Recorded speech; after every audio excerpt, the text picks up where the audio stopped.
খিস্তে খিস্তে আপনার হাঁটু পর্যন্ত নিয়ে আসবে বাবা। অবশেষে রূহটা যখন বের করে নেবে, কবরের ভিতরে যখন আমরা যাব, কবরের ভিতরের অবস্থা কি হবে আমরা জানি না। দুনিয়ার বুকে যদি ঈমান না থাকে, কবর হাসর মিজান পুল সিরাত কিচ্ছু পার করতে পারবো না। আমরা মানুষ, সকলকে মৃত্যুবরণ করতে হবে।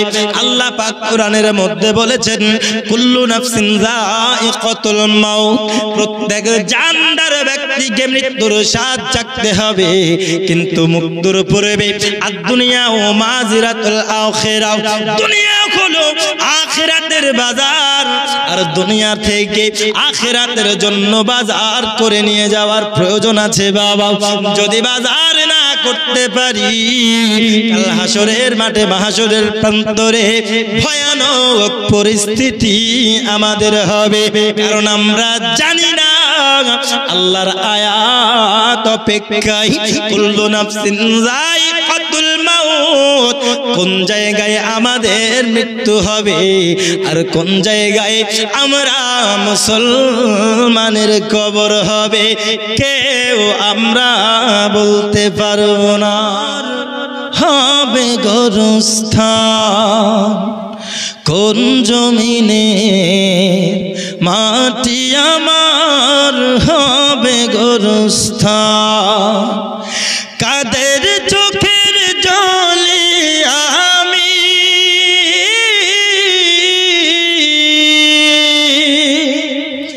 কাদের চোখের জলে আমি পাবো পরিত্রাণ। এটা হয়তো মনে মনে ভাবতেছেন বাবা, কিন্তু না, এমন কোন মায়ের লাল নাই বুকে হাত দিয়ে বলতে পারবে কাল হাসরের মাঠে মাহশরের প্রান্তরে আমাদের নেকির পাল্লা ভারী হবে। কে বলতে পারবো কার নেকির পাল্লা ভারী হবে? এমন কোন মায়ের লাল হাত তুলে দেখান তো। নেকির পাল্লা ভারী হবে না বাবা, কারণ মায়ে জানে বাপ আর মনে জানে পাপ। আমার মা জানে আমার বাবা কেমন, আর আমার মন জানে আমি কেমন পাপ করেছি। যদি মনকে প্রশ্ন করেন, রে মন, তুমি দুনিয়ার বুকে হয়তো 60 বছর জিন্দেগি তুমি পেয়েছো, 7 বছর জিন্দেগির মধ্য থেকে তুমি কত বছর ইবাদত করেছো, তুমি একটু আমাদেরকে জানিয়ে দাও। আমরা হয়তো লিপিবদ্ধ করার সময় হিসাব যদিও করতে পারি, নেকির থেকে গুনাহ বেশি আমরা করেছি, ঠিক না? আমরা গুনাহ বেশি করেছি। তাহলে গুনাহ যদি বেশি হয়, কাল হাসরের মাঠে মাহশরের প্রান্তরে মিজান কি ভারী হবে না হালকা হবে? নেকির পাল্লা হালকা হয়ে যাবে, গুনার পাল্লা ভারী হয়ে যাবে। বন্ধুরে আমার সোনামানি, আজকে পৃথিবীর বুকে আমরা ইবাদত করতে পারি না, নবীকে মুহাব্বত করতে পারি না বন্ধু, কিন্তু আমরা কেউ লক্ষ্য করে দেখি না, যদি আমরা নবীকে মুহাব্বত না করি, আমরা যখন মারা যাব, হযরত ইসরাইল তিনি আসার পরে বাবা পা থেকে যেন রূহটাকে যখন খিঁচবে, খিস্তে খিস্তে আপনার হাঁটু পর্যন্ত নিয়ে আসবে বাবা। অবশেষে রূহটা যখন বের করে নেবে, কবরের ভিতরে যখন আমরা যাব, কবরের ভিতরের অবস্থা কি হবে আমরা জানি না। দুনিয়ার বুকে যদি ঈমান না থাকে, কবর হাসর মিজান পুল সিরাত কিচ্ছু পার করতে পারবো না। আমরা মানুষ, সকলকে মৃত্যুবরণ করতে হবে। আল্লাহ পাক কোরআনের মধ্যে বলেছেন, কুল্লু নাফসিন যায়িকাতুল মাউত, প্রত্যেক জানদার ব্যক্তিকে মৃত্যুর স্বাদ চাখতে হবে, কিন্তু মৃত্যুর পূর্বে আর দুনিয়া ও মাজিরাতুল আখিরাহ, দুনিয়া হলো আখিরাতের বাজার, আর দুনিয়া থেকে আখিরাতের জন্য বাজার করে নিয়ে যাওয়ার প্রয়োজন আছে বাবা। যদি বাজার না করতে পারি, কাল হাসরের মাঠে মাহশরের প্রান্তরে ভয়ানক পরিস্থিতি আমাদের হবে। কারণ আমরা জানি না আল্লাহর আয়াত অপেক্ষায় কুল্লু নাফসিন যায়িকাতুল মাউত, কোন জায়গায় আমাদের মৃত্যু হবে আর কোন জায়গায় আমরা মুসলমানের কবর হবে কেউ আমরা বলতে পারবো না। বলতে পারবো কোথায় আমরা মারা যাব? কত ভাই প্রবাসে চলে যায়, ইন্তেকাল করে হয়তো ওইখানেই কবর হয়ে যায়।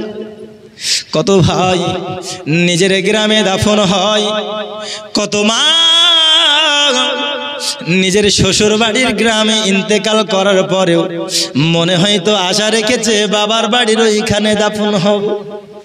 শ্বশুর বাড়ির মানুষ যদি মনে করে আমি এইখানে দাফন করব, কিন্তু হতে পারে বাবার বাড়িতেও দাফন করতে পারে। এইখান থেকে প্রমাণ হলো এটা কার কোথায় মরণ হবে আর কার কোথায় জানাজা কবর হবে কেউ আমরা জানি না। আমরা জানি? বলুন না জানি? কেউ জানি না। তাই কবি বলছে, কোন জমিনে মাটি আমার হবে গোরস্থান, কোন জমিনে মাটি আমার হবে গোরস্থান, কাদের চোখের জলে আমি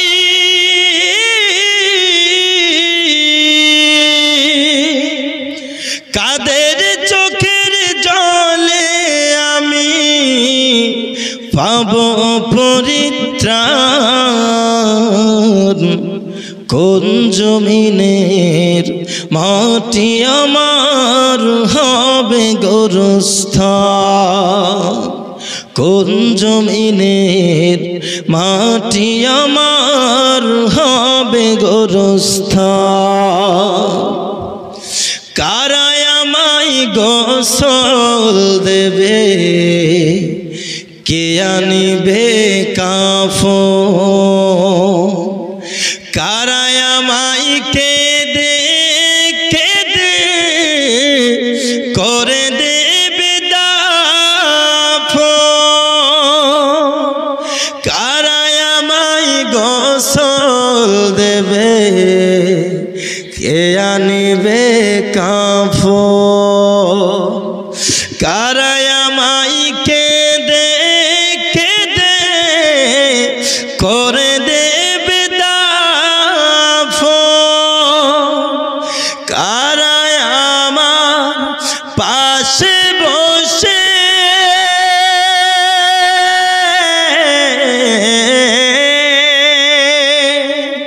কারায় আমার পাশে বসে শোনাবে কোরআন,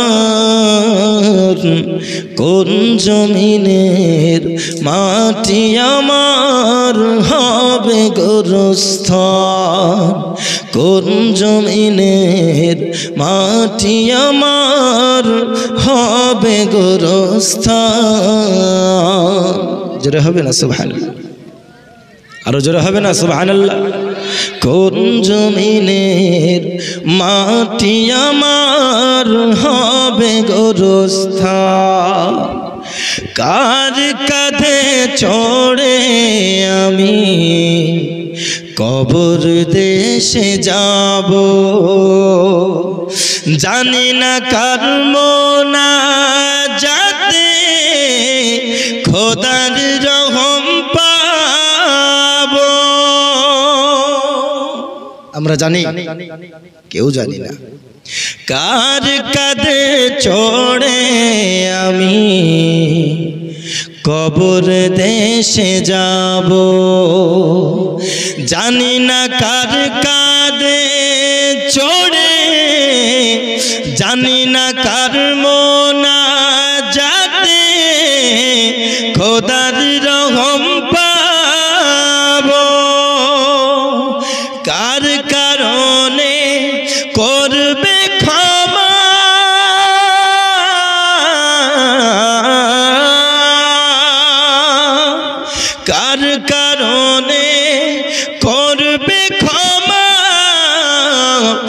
আল্লাহ মেহেরবান কোন জমিনের মাটি আমার হবে গোরস্থান কোন জমিনের মাটি আমার হবে গোরস্থান আল্লাহুম্মা মোহাম্মদ সাল্লি আলা মাওলানা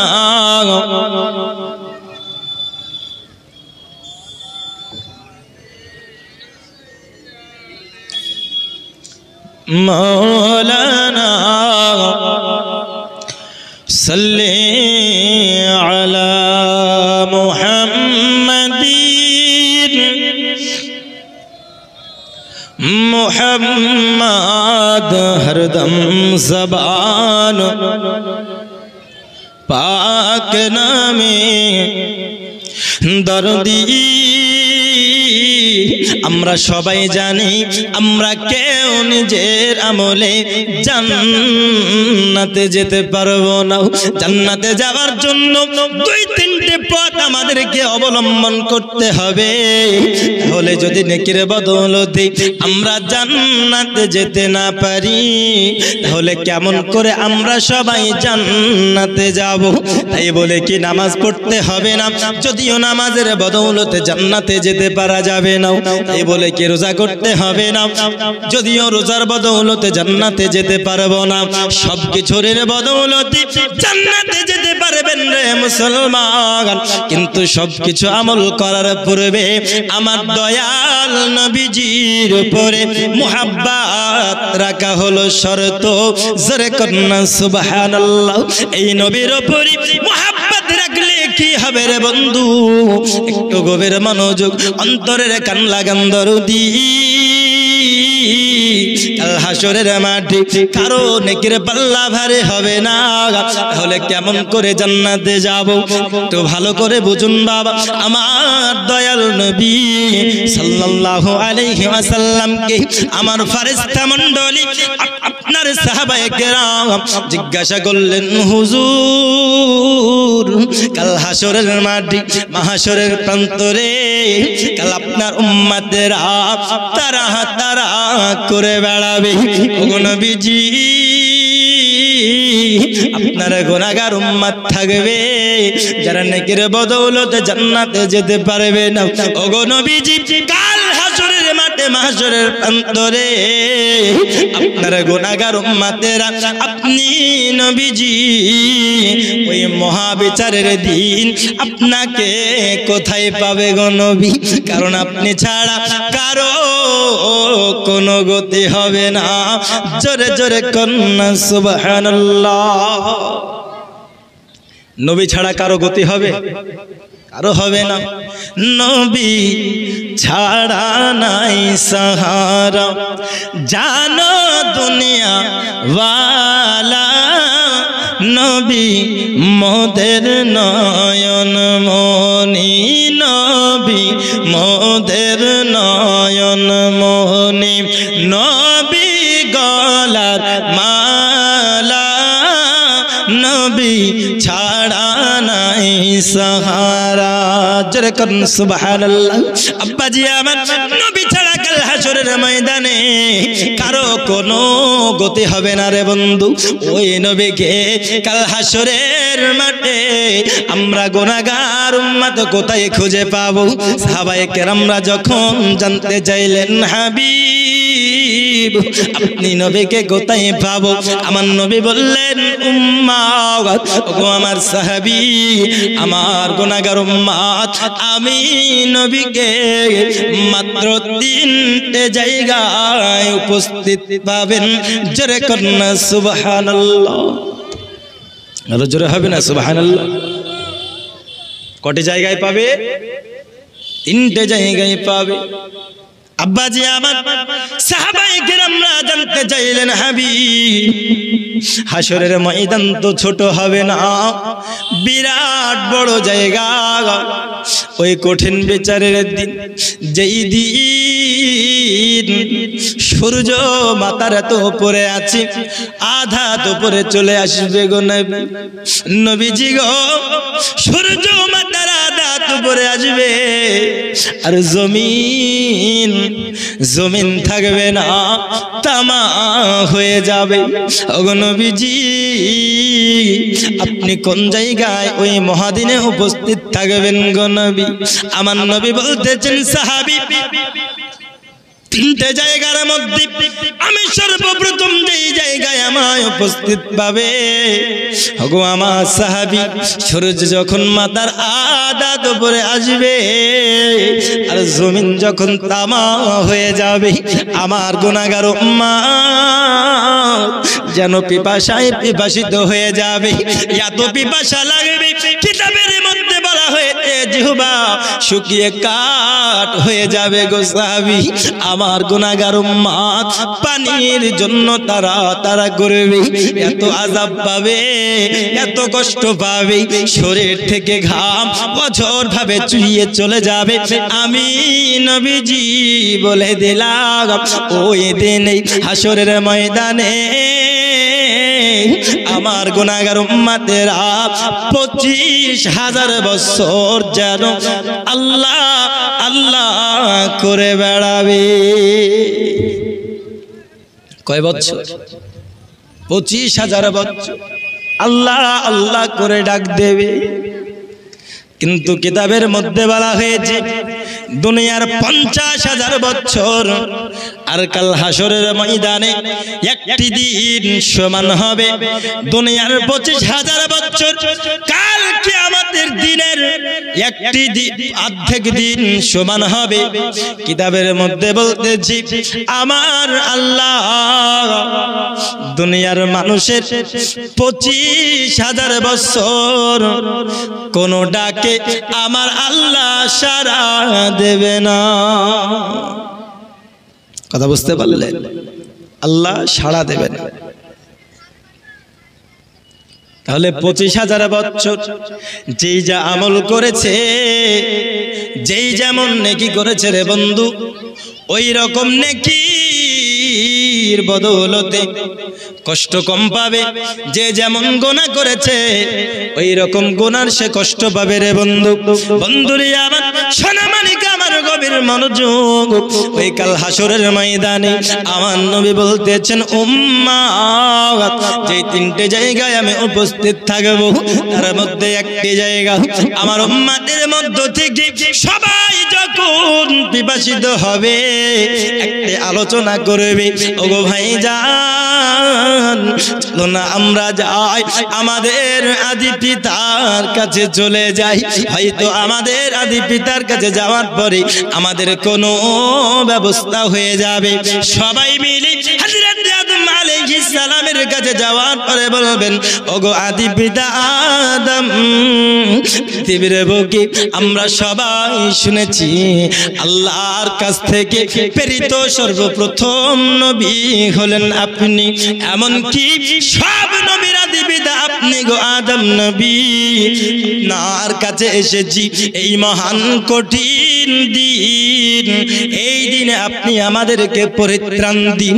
দেখুন গো নবী, সূর্য মাথার আধা উপরে চলে এসেছে, জমিন তামা হয়ে গেছে, এত কষ্ট পাই, এত কষ্ট পাই, সহ্য হয় না, আর সহ্য করতে পারে না। আমার দরদি কেমন হবে হাসরের ময়দানের দিন? কেন নামাজ পড়ো না? কেন তোমরা নবীকে ভালোবাসো না?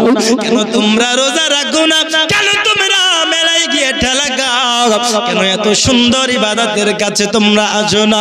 আমার নবী বলেছেন, দুনিয়ার জমিনে হাদিস ও কোরআনের 1 ঘন্টা আলোচনা করা আর সারা রাত্রি দাঁড়িয়ে দাঁড়িয়ে নফল ইবাদত করা চেয়ে সওয়াব বেশি পাওয়া যায়। জোরে কন্না সুবহানাল্লাহ। তাহলে জালসার মাহফিলে 1 ঘন্টা হাদিস ও কোরআনের আলোচনা যদি হয়, সারা রাত্রি দাঁড়িয়ে দাঁড়িয়ে নফল ইবাদত করার থেকে সওয়াব বেশি পাওয়া যাবে। কিন্তু দরদি গো, এত সুন্দর জায়গায় তোমরা আসো না, আজকে মেলায় গিয়ে তোমরা ঠেলা খাও, মেলায় গিয়ে তোমরা কত রকমের ভণ্ডামি করতেছো। ওগো বন্ধু আমার, আপনারা কি জানেন বন্ধু, যারা মেলায় গিয়ে ঠেলা খায় তারাও তো মানুষ, ঠিক না? তারাও মানুষ। আর এইখানে আপনারা যারা এসেছেন আপনারাও তো মানুষ, ঠিক না? আচ্ছা, যারা মেলায় গিয়ে ঠেলা খাচ্ছে তারা কি এলিয়েন নাকি? তারা মঙ্গল গ্রহ থেকে এসেছে? আপনারা এখানে আছেন মানুষ, যারা মেলায় গিয়েছে তারাও মানুষ। আপনাদের দুটি চোখ আছে, তাদেরও দুটি চোখ আছে। আপনাদের দুটি পা আছে, তাদেরও দুইটি পা আছে। আপনাদের দুটো নাক, দুটো কান আছে, তাদেরও দুটো কান আছে। যেমন আপনাদের শরীরের অঙ্গ প্রত্যঙ্গ, যারা মেলায় গিয়ে ঠেলা খায় তাদেরও ঠিক এমনই অঙ্গ প্রত্যঙ্গ, ঠিক কিনা বলুন? কথা বলুন না। আর আশ্চর্য, আপনারা কথা বলছেন না কেন? ভয় লাগছে নাকি? ভয় লাগার কোনো কারণ নেই বাবা। আমি আপনাদের সন্তান, কারো ভাই, বন্ধু মনে করতে পারে, তাই না? হ্যাঁ, বন্ধু মনে করতে পারে। যাই হোক, তারাও মানুষ, আপনারাও মানুষ। তাহলে আপনারা এইখানে জালসা শুনতে আসলেন, তারা কেন জালসা শুনতে আসলো না? আপনারা এইখানে বসে আছেন, তারা কেন এসে বসলো না? তারা মেলায় গিয়ে ঠেলা খায়। আচ্ছা, আপনাদেরও তো মনে চাই মেলায় যাব, তাই না? তবুও কিন্তু এইখানে বসে আছেন, এর একটি মাত্র কারণ, একটি আপনার কথা বলি বাবা শোনো। আল্লাহ রাসূল সাল্লাল্লাহু আলাইহি ওয়াসাল্লাম বলেছেন, তামুতু ক্বাবলাল মাউতি, মৃত্যুর পূর্বে তুমি একবার ইন্তেকাল করে যাও। মৃত্যুর পূর্বে কেমন করে তুমি মরবে একটু ভালো করে বুঝুন বাবা যে আমার সোনামানিকেরা। একজন সওদাগর, ব্যবসায়িক, কি ব্যবসায়িক, অনেক দূর দূরান্তে ব্যবসা করত। সত্য একটি কথা বলতেছি, গভীর মনোযোগ দিয়ে শুনুন বাবা। একজন ব্যবসায়িক দূর দূরান্তে ব্যবসা করতে যায়, 1 মাস 2 মাস তিনি থেকে যায়, কিন্তু এই ব্যবসায়ীকে মোহাব্বতে একটি পোষা তোতা পাখি ছিল। কি ছিল? তোতা পাখি ছিল। নবী কয় জায়গায় উপস্থিত থাকবেন হাসরের মাঠে? কয় জায়গায়? 3 জায়গায়। আচ্ছা, আমরা হাসরের মাঠে নবী সাল্লাল্লাহু আলাইহি ওয়াসাল্লামকে ওই 3 জায়গায় পেতে চাই কি চাই না? ওই 3 জায়গায় পেতে চাই। ওই 3টে জায়গা আমি বলবো ইনশাআল্লাহ, ধৈর্য ধরুন। তবে এই কথাটি বলে দিই যে তারা কেন আসলো না আর আপনারা কেন এসেছেন এইখানে। আচ্ছা, জানার প্রয়োজন আছে না নাই? জোরে বলুন, জানার প্রয়োজন আছে না নাই? জানতে হবে এবং জেনে আমল করতে হবে, পালন করতে হবে। আব্বাজি আমার, তাদেরও দুটো কান, আপনাদেরও দুটো কান, তাদেরও নাক, আপনাদেরও নাক, সকলের কিন্তু একই অঙ্গ প্রত্যঙ্গ আছে, কিন্তু ওদের চিন্তা কেন আলাদা হলো, আপনার চিন্তা কেন আলাদা হলো? একটু ভালো করে বুঝুন বাবা দরদি। ওই সওদাগারের কথা বলতেছিলাম বাবা। ওই সওদাগারের একটি খুব সুন্দর তোতা পাখি পুষতো। কি পুষতো? যারা বলুন না, কি পুষতো?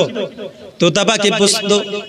যখন ব্যবসায়ী যাবে, 1 মাস 2 মাস অতিবাহিত হয়ে যাবে, যার জন্য ওই তোতা পাখিকে বলতেছে, ওরে তোতা, তুমি আমায় বলো, আমি তো অমুক শহরে ব্যবসা করতে যাচ্ছি, অমুক দূর দূরান্তে ব্যবসা করতে যাচ্ছি, ওরে আমার তোতা, বলো বলো বলো বলো, তোমার কি কিছু ইচ্ছা আছে? এমন জিনিস কি তোমার কিছু চাও? আমি দূর দূরান্ত থেকে ব্যবসা করে আসার সময় নিয়ে আসবো। আব্বাজি আমার, বাড়ি থেকে যখন কোন বাবা বিদেশে যায়, প্রবাসে যায়, যখন বাড়ি থেকে ফিরবে, এমতো অবস্থায় ফোন করে সন্তানদেরকে জিজ্ঞাসা করে, ওরে আমার সন্তান, তোমার জন্য কি কিছু নিয়ে আসবো? ওরে আমার কন্যা, তোমার জন্য কি কিছু নিয়ে আসবো? বিবি রে, তুমি আমার অর্ধাঙ্গিনী, তুমি আমায় বলো, পৃথিবীর জমিনে আমি তোমার সব চাহাত, সব ইচ্ছা পূরণ করেছি রে বিবি, তবে তোমার জন্য কি বিদেশ থেকে কিছু নিয়ে আসতে হবে? এরকম জিজ্ঞেস করেন? আচ্ছা, আপনারা জিজ্ঞেস করেন না বাইরে গেলে? কে পারে, এই দিককার মানুষ কি বিদেশে যায় না নাকি? আচ্ছা, বিদেশে না গেলেও অন্তত পক্ষে যদি বাজারে যান, অন্তত পক্ষে জিজ্ঞেস করেন তো নাকি? হ্যাঁ, একটু বলুন যে হ্যাঁ, নাহলে বাড়ি গেলে আবার খবর আছে অনেকের বিবি এখানে জালসা শুনতে এসেছে, তাই না?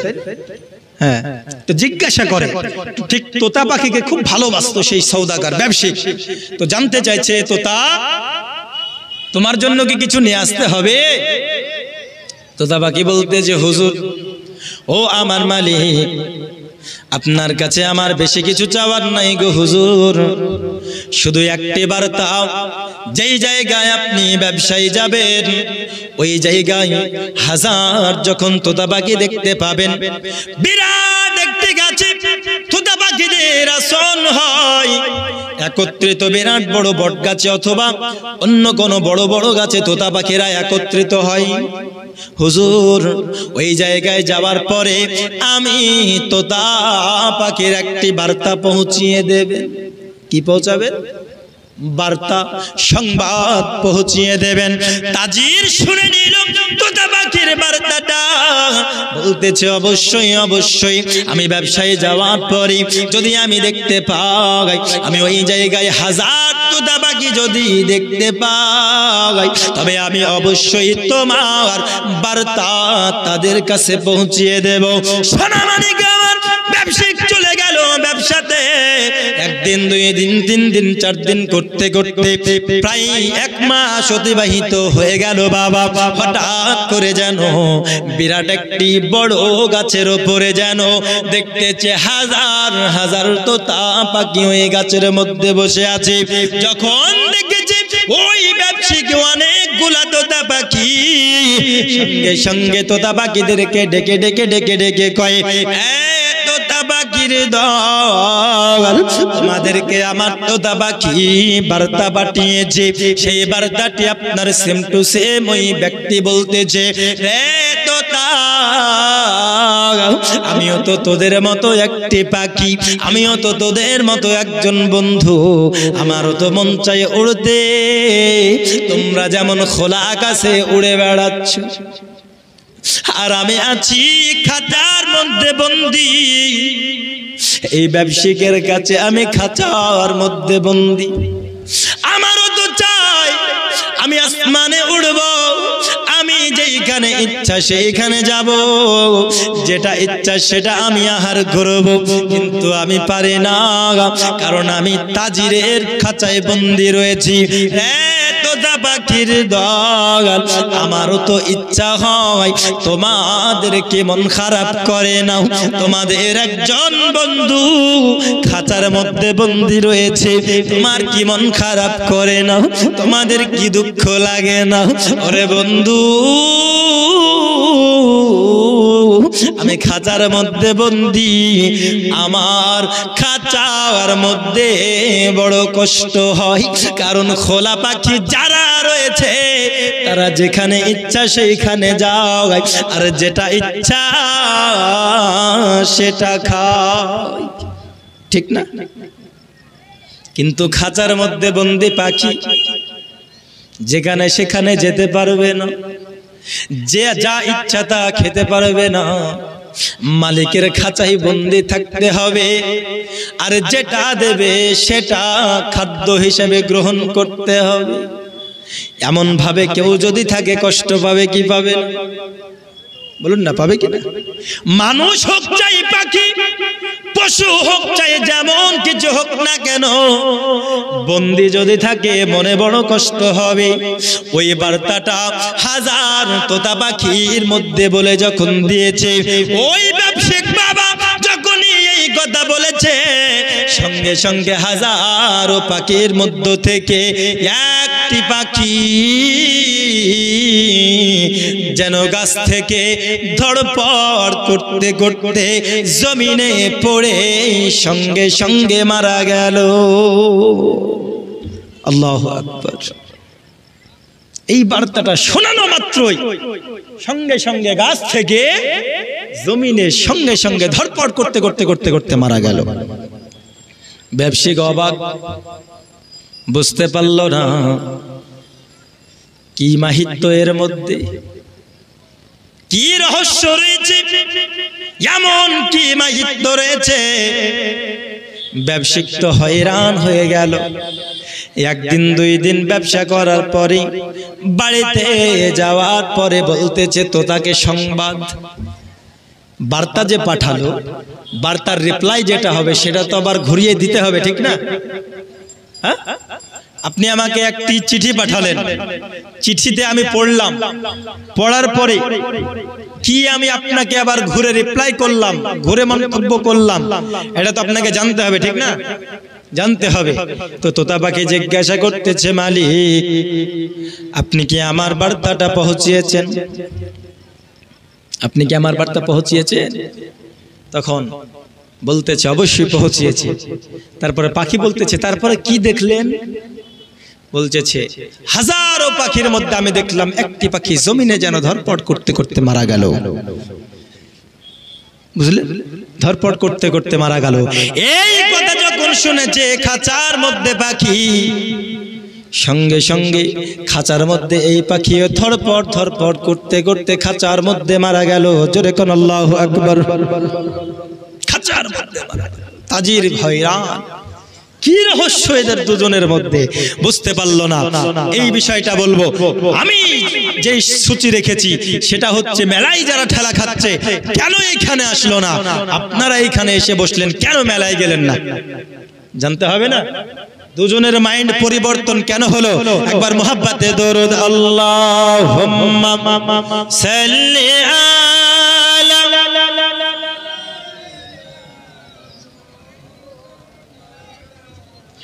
মুহাম্মদ ওয়া আলা আলি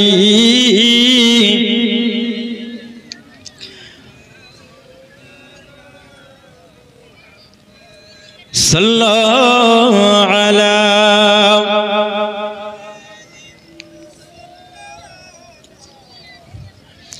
ও মদিনার মাটি রে, সকল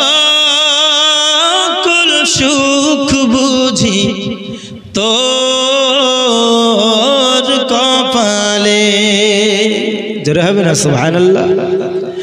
ও মদিনার মাটি রে, সকল সুখ বুঝি তোর কপালে। ও মদিনা রে,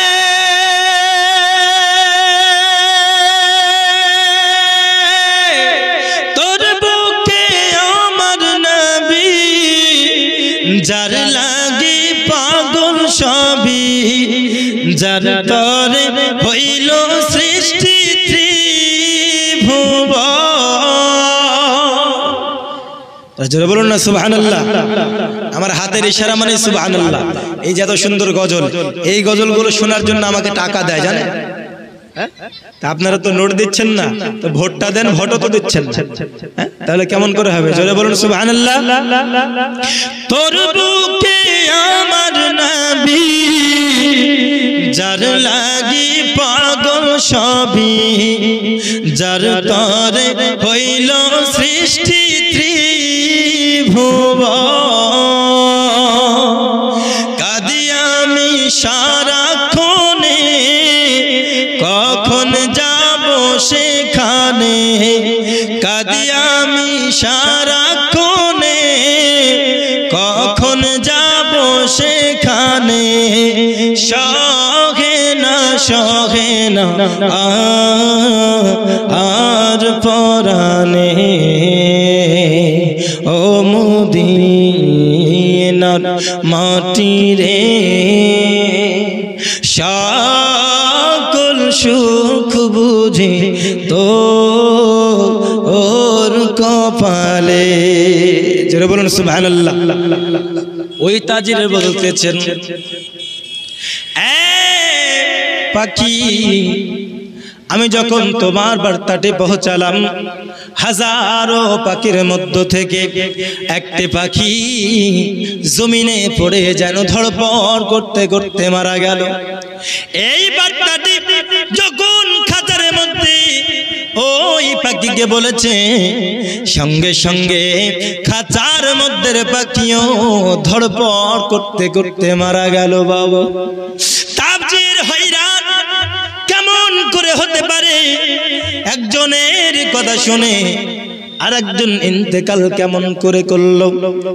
এমন অবস্থায় মৃত পাখির, মরা পাখির কি কোনো আর দাম থাকে? দাম থাকে? দাম থাকে না।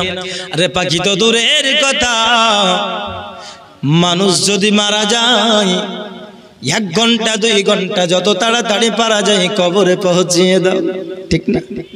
কবরে তুমি পৌঁছিয়ে দাও। মরা পাখির তবে কেমন করে দাম থাকতে পারে গো? হঠাৎ যেন কোনো দাম না থাকার কারণে ওই তাজির খাঁচার মধ্যে হাত ঢুকালো, সঙ্গে সঙ্গে পাখিটাকে বের করেছে। বের করার পরে যখন দূরে ছুঁড়ে ফেলে দেবে, কারণ মরা পাখি ফেলা ছাড়া কোনো উপায় নাই। যখন দূরে ছুঁড়ে ফেলবে, বন্ধুরে আমার, ও গোরাইপুর গ্রামের আমার জওয়ান যুবক সোনামুখী, আমার গভীর মনোযোগ, যখন পাখিটাকে ছুঁড়ে ফেলবে, যখন হাতটি ছেড়েছে, মরা পাখি ছেড়া মাত্র তো জমিনে পড়ে যাওয়ার কথা, ঠিক? জমিনে পড়ে যাওয়ার কথা। কিন্তু দেখুন বাবা, ওই পাখিকে যখন ছেড়েছে বন্ধু, সঙ্গে সঙ্গে ডানা মেলে আবার যেন আকাশের মধ্যে উড়ে চলে গেল। জোরে বলুন না সুবহানাল্লাহ। পাখি যখন ছাড়লো, পাখি উড়তে উড়তে উড়তে উড়তে যেন তাজিরের সামনে একটি গাছের উপরে গিয়ে বসে গেল। দীর্ঘদিন তাজিরের কাছে ছিল বাবা, তাজিরের সঙ্গে কথাবার্তা বলা শিখেছে। হঠাৎ করে বলতেছে, ও পাখি, তুমি তো মরে গিয়েছিলে, তবে তোমায় আমি যখন ছেড়ে দিলাম, আমি তো দেখতেছি তুমি তাজা আছো, তুমি জিন্দা আছো এবং গাছের উপরে উড়ে চলে গেলে। পাখিরা আমায় তুমি বলো, তোমাদের দুজনের রহস্যের মধ্যে আমি হয়রান। কারণ তোমার বার্তা যখন পৌঁছালাম, তখন তো ওইখানে একটি পাখি থড়পড় করতে করতে মারা গেল। পাখি আর তার রিপ্লাই যখন আমি তোমায় শোনালাম, তুমিও ধড়পড় করতে করতে মারা গেলে, কিন্তু দেখতেছি তুমি মারা যাও নাই। রে পাখি, আমি তোমায় তো আর ধরতে পারবো না, এখন থেকে তুমি আজাদ হয়ে গেলে, এখন থেকে তুমি আজাদ। তুমি যে এখানে চাও সেইখানে উড়ে যাও, যেটা ইচ্ছা চাই তুমি সেটা খাও। তবে আমার যাওয়ার পূর্বে একটা প্রশ্নের উত্তরটা দিয়ে যাও, তোমাদের দুইজনের জানেও যে রহস্য লুকিয়ে আছে, ওটা আমি ব্যবসায়িককে বলে যাও। জোরে বলুন সুবহানাল্লাহ। আচ্ছা, রহস্যটা আমরা জানতে চাই কি চাই না? জানতে চাই। কি রহস্য রয়েছে কারা কারা জানতে চাই? একটু 2 হাত তুলে দেখান। নারে তাকবীর। 2 হাত তুলুন না। হাতে কি আপনাদের অসুবিধা আছে? এখন তো ঠান্ডা পড়ছে না যে লেপের মধ্যে হাত ঢুকিয়ে মানে গরম করেছেন, অত ঠান্ডা পড়ছে? মিডিয়াম, এখনো তো ঠান্ডা পড়ছে না। আচ্ছা, কারা কারা একটু জানতে চাই? হাত তুলুন না। আমরা জানতে চাই। যারা জানতে চাই তারা হাত তুলুন। জানতে চাই। এই যে মসজিদের উন্নতি কল্পে জালসা হচ্ছে, 1000 টাকা কারা কারা আমরা দিতে চাই? একটু হাত তুলুন। এইবার হাত নেমে গেল। মসজিদের উন্নতি কল্পে নাকি বাবা? আল্লাহর ঘর ইবাদতের জায়গা। আল্লাহ রাসূল বলছেন, আল মসজিদু বাইতুল্লাহ ওয়াল মাদ্রাসাতু বাইতি। মসজিদ হচ্ছে আল্লাহর ঘর আর মাদ্রাসা হচ্ছে আমার ঘর। এই মসজিদ আমরা সকলে ইবাদত করি, নামাজ পড়ি, অনেক কাজ বাকি আছে, কাজ করতে হবে। আমি রহস্যটি বলবো, বক্তব্য সামনের দিকে এগিয়ে যাব। তবে কার ওসিলায় এই রহস্যটি জানতে চাই, এবং এই রহস্যটি এই মাজলিসে যারা আছে তাদের মধ্য থেকে সবাই জানতে পারবে। কার ওসিলায় দেখি এমন একজন ব্যক্তি হাত তুলে দেখান, এই মসজিদের উন্নতি কল্পে আমি 5000 টাকা দেব। একজন ব্যক্তি আমি দেখতে চাই। আপনার ওসিলায় যদি এই কথাটি তারা শুনে নাই, ইনশাআল্লাহ জীবন পরিবর্তন হয়ে যাবে। জোরে বলুন সুবহানাল্লাহ। আপনার মাধ্যমে কারো জীবন যদি পরিবর্তন হয়ে যায়, এটা আপনার জন্য সাদকা হবে কি হবে না? জোরে বলুন, সাদকা হবে কি হবে না? সাদকা হবে। এই দেখুন, এই উঠে চলে যাচ্ছে, দেখছেন অনেক জায়গায় এরকম হয়, কালেকশন শুরু করলেই চলে যায়। বাবা আদায় আমি করব না, আমি তেমন আদায়ের ফাটাফাটি বক্তা নয়, কথা বুঝলেন? তবে মাঝে মাঝে এইরকম টাচটা দিতে হয়। আপনার কি রাগ করছেন? কোন রাগ হচ্ছে? কোন রাগ তো নাই। তবে একজন ব্যক্তি হলো না 5,000 টাকা আমি দেব, আজ না পারেন লিখিয়ে যান, 10 দিন পরে 1 মাস পরে আবার 1 বছরের মাথার পূর্বে আপনি দিয়ে দেবেন। একজন ব্যক্তি, কেউ নাই এইরকম 5,000 টাকা দেবেন। মা বোনদের মধ্যে কেউ নাই, বাবার নামে হোক, দাদার নামে হোক, যার নামে হোক না কেন দিয়ে যাবেন। বাবা আপনাদের জন্য দোয়া করে যাব, ইনশাআল্লাহ তাআলা যেই মসজিদে নামাজ হবে, যেই 1 টাকা পর্যন্ত দান করবে, ওই মসজিদে যতদিন নামাজ হবে নামাজিরা যত সওয়াব পাবে, আর যেই ব্যক্তি দান করবে অতটাই সওয়াব দানকারীর আমল নামায় লিখে দেবেন। জোরে করুন সুবহানাল্লাহ।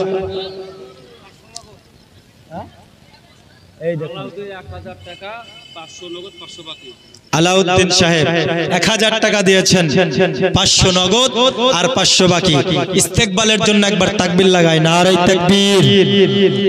আপনারা দিবেন না দিবেন পরের ব্যাপার, যারা দিচ্ছে তাদের জন্য তো একটু সহানুভূতি দেখান। নারে তাকবীর, নারে রিসালাত, মাসলাকে আলা হযরত আলাউদ্দিন মণ্ডল 1000 টাকা। জোরে বলুন জিন্দাবাদ। দানকারীর ওই পিতা গো মাতা সুখে রেখো কবরে নূরের তাজ। 3000 টাকা আর আমার হচ্ছে 7000 টাকা। আচ্ছা, কমলা বিবি 3000 টাকা দিয়েছেন। আপনার নাম? আচ্ছা আসুন আসুন, মুখ সাফা করুন একটু। নাসিরউদ্দিন শেখ কত টাকা? 7000 টাকা। সুবহানাল্লাহ বলবেন না? নারে তাকবীর, নারে তাকবীর। কামালউদ্দিন নাসিরউদ্দিন শেখ 7000 টাকার দাতা, বলুন জিন্দাবাদ। দাতা যাবে বেহেশতে দিন কাটাবে সুখে, বখিল যাবে দোজখে দিন কাটাবে দুঃখে। দাতার জন্য খোলা আছে বেহেশতের পথ, সকাল সন্ধ্যা ফেরেশতারা করেন মেরামত। তাই আমি দোয়া করি দানকারীর কারণ, দিও গো মৌলা সুখের জীবন। জোরে করুন আমিন। বাবাজি समंदर का पानी सूखता नहीं, दाता का हाथ रुकता नहीं। সমুদ্রের পানি কোনোদিন শুকায় না, দাতার হাত কোনোদিন থামে না। যারা দান করবে তারা প্রকৃতই দান করে যাবে। চেয়েছিলাম 5000, দিয়েছে 7000। আল্লাহ পাক আল্লাহ তাআলা তিনার বাবা মা আত্মীয় স্বজনের কবরের অন্ধকার আযাবকে যেন মাফ করে দেন। জবান খুলে বলুন আমিন। বক্তব্য সামনে এগিয়ে যাবে। টোটন 3000 টাকা। টোটন শেখ 3000 টাকা আল্লাহ দিয়েছেন। টোটন ভাই আমার 3000 টাকা, কখনো করোনা তার পকেট ফাঁকা। জোরে বলুন আমিন। আর কেউ আছে? যদি থাকেন দিয়ে যাবেন। এইবার সামনের দিকে এগোনো যাক, ঠিক কি না? সামনের দিকে এগিয়ে যাই। অনেক বক্তা আছে আপনার আদায় তো আদায় করে যায়, হ্যাঁ, তো বক্তব্য বাদ থেকে যায়, সেটা হবে না। আস্তে আস্তে আসবেন, হবে এবং বক্তব্য সামনের দিকে এগিয়ে যাবে। দুইজনের মধ্যে রহস্যটা বলতে চাই। এই যে আমার বাবাজি, ইনার মাধ্যমে আজ এই মজলিসে যারা এই কথাটা শুনবে বাবা, এবং নিজের জীবন যদি পরিবর্তন করতে পারে, ইহ জগতেও লাভবান হবে, পরজগতেও কামিয়াবি হবে। তাজির বলতেছে রে পাখি, বলো বলো বলো তোমাদের দুজনের মধ্যে রহস্যটা কি? সারবানু বেওয়া আর স্বামীর নামে দোয়া করেন 5000 টাকা, নগদ 1000, 4000। স্বামীর নামে 5000 টাকা দান করেছেন। জোরে হবে না সুবহানাল্লাহ? সারবানু বেওয়া, তিনার স্বামী ইন্তেকাল করে গেছেন। দেখুন অর্ধাঙ্গিনী, এই হচ্ছে স্বামী স্ত্রীর মোহাব্বত। স্বামী ইন্তেকাল করে গেছে, স্ত্রী 5000 টাকা, 1000 টাকা নগদ, 4000 টাকা বাকি। আল্লাহ তিনার দানকে কবুল করুক। জোরে বলুন আল্লাহুম্মা আমিন। তবে তোতা বাকি বলতেছে, আচ্ছা 500 টাকা দিয়েছেন একজন আমার দোস্ত, আল্লাহ পাক জান্নাতে খাওয়ায় তিনাকে দুম্বার গোস্ত। বলবেন না আমিন? আপনারা দুম্বার গোস্ত খেতে চান না নাকি? দুম্বার গোস্ত খেতে চাইলে তো একটু পকেটে হাত ভরতে হবে, হ্যাঁ, ডান হাতের কাজটা একটু সারতে হবে। আব্বাজি আমার সামনের দিকে এগিয়ে চলুন। তোতা পাখি বলতেছে, এই আমার মালিক শোনো শোনো শোনো, আমার যে বার্তা পৌঁছিয়েছিলে তুমি হাজারো পাখির মধ্য থেকে, ওই পাখি যেই পাখি গাছ থেকে জমিনে পড়ে মারা গিয়েছিল তুমি জানতেছো, কিন্তু প্রকৃতপক্ষে আমি খাঁচার মধ্যে যেমন মারা গিয়েছিলাম না, ওই জায়গায় ওই গাছ থেকে পড়া পাখিও মারা গিয়েছিল না। জোরে হবে না সুবহানাল্লাহ? মারা গিয়েছিল না। আচ্ছা, তাহলে কি পাখিরাও অ্যাক্টিং করছে? হ্যাঁ, মা বোনদের মতো কি পাখিরাও কি অভিনয় করতে শিখে নিয়েছে নাকি? তখন বলতেছে, তবে কেন এমনটা হলো? পাখি বলতেছে, গো মালিক, আমি যখন আমার বার্তা দিয়েছিলাম ওই পাখি ওই রকম ব্যবহার দেখিয়ে আমায় একটি বার্তা দিতে চেয়েছে। কি দিতে চেয়েছে? জোরে বলুন, কি বার্তা দিতে চেয়েছে? কি বার্তা? বার্তা হলো এটাই, ওগো খাঁচায় বন্দি থাকা পাখি, তুমি অতক্ষণ পর্যন্ত আজাদ হতে পারবে না, পারবে না, যতক্ষণ পর্যন্ত না আমার মতো মৃত্যুর পূর্বে মৃত্যুবরণ করবে। জোরে কন্যা সুবহানাল্লাহ। আমি যেমন দেখালাম প্রকৃতপক্ষে মৃত্যুবরণ করি না, কিন্তু মৃত্যুর পূর্বে মৃত্যুবরণ করে নিলাম, এইটা আমি তোমায় শিখিয়ে দিলাম। আর তুমিও খাঁচার মধ্যে মৃত্যুবরণ করবে না, করবে না, কিন্তু মৃত্যুর পূর্বে মৃত্যুবরণ করে নাও, দেখো তুমি আজাদ হয়ে যাবে। জোরে কন্যা সুবহানাল্লাহ। ওরে আমার যুবক, মৃত্যুর পূর্বে মৃত্যুবরণ করার নাম কি একটু ভালো করে বুঝুন। এই মৃত্যুর পূর্বে মৃত্যুবরণ তারাই করতে পেরেছে যারা আল্লাহর ইবাদতের দিকে অগ্রসর হয়েছে, বাবা নিজের নফসের খাইশাত দূর করেছে। মৃত্যুর পূর্বে মৃত্যুবরণ করার নাম হলো এটা। নিজের মনের অনেক রকম আশা হয়, আমি আপনার মেলায় গিয়ে ঠেলা খাবো বাবা। আচ্ছা, নন্দীপাড়ার একজন আমার নন্দীপাড়ার বাবাজি 100 টাকা দান করেছে, আল্লাহ তিনার দানকে কবুল করুক। টিটু ভাই 1 বস্তা সিমেন্ট দান করেছে, আল্লাহ পাক আল্লাহ তাআলা তিনার দানকে কবুল করুক। ডালিম ভাই 500 টাকা দান করেছেন। এই দেখুন যে মসজিদ হচ্ছে বাবা, এই মসজিদ আপনাদেরই সম্পদ, আল্লাহর ঘর। সিমেন্ট, আচ্ছা রড বালি কি প্রয়োজন আছে? আচ্ছা, সিমেন্ট রড বালি, আচ্ছা আর একজন 200 টাকা দান করেছেন। আব্বাজি আমার, এই যে সিমেন্ট রড বালি যদি আপনারা মনে করেন 5 জন মিলে 1 সেফটি বালি দেব, 5 জন মিলে 1 সেফটি বালি, বা আমরা 10 জন মিলে 2 কুইন্টাল রড যদি দেব মনে করেন, আপনারা দিতে পারেন। যদি একা মনে করেন যে আমি একাই 1 সেফটি বা 1 পালি বালি দেব, আপনি দিতে পারেন। সিমেন্ট ফিরো বিবি 500 টাকা দান করেছেন বাবার জন্য। আহারে বাবা, এই বাবা যাদের নাই বাবা তারা বোঝে বাবা হারানো যন্ত্রণা। আব্বাজি আমার অনেকেই দান করেছেন, দোয়া হবে ইনশাআল্লাহ, দোয়া আমি করে যাব। আচ্ছা, দোয়া আমরা কারা কারা দোয়ায় শামিল হতে ইচ্ছুক একটু হাত তুলে দেখাই তো। আমরা সকলে আমাদের পিতামাতা আত্মীয় স্বজনের জন্য সকলে আমরা দোয়া চাইতো নাকি? ইনশাআল্লাহ সকলে আমরা দোয়া করব। তার পূর্বে এই যে মুর্তজা ভাটা 5000 টাকা, বেগম 1000 টাকা, মাহতাব আফাজউদ্দিন 1000 টাকা, রানা জানি 1000 টাকা, রয়ের ফোটা দেওয়া হয়নি, সাদরুল মিষ্টি 1000 টাকা, জাহাঙ্গীর শিশাপাড়া 1000 টাকা, আকাশ নওশাদ 1000 টাকা, রমজান বাবলু 1000, শাহাবুল 1000, আজমাইল না তাজমাইল 1000, মুকুল 500, জিয়াবুল না জিয়ারুল, হ্যাঁ জিয়াবুর হয়ে গেছে, জিয়াবুর 1500 টাকা। আল্লাহ পাক আল্লাহ তাআলা ইনাদের দানকে কবুল করুক, সকল বলে আল্লাহুম্মা আমিন। বাবাজি কেউ ধৈর্য হারা হবেন না। আমি যে তিনটি জায়গার কথা বলেছিলাম, রাসূল আমার সাল্লাল্লাহু আলাইহি ওয়াসাল্লাম উপস্থিত থাকবেন, ওই তিনটে জায়গার নাম যদি আজকে শুনে না যায়, কাল হাসরের মাঠে আমরা মাহশরের প্রান্তরে ওই তিনটে জায়গা থেকে বঞ্চিত হয়ে থাকব। আচ্ছা, ওই তিনটে জায়গার নাম আমরা শুনতে চাই কি চাই না?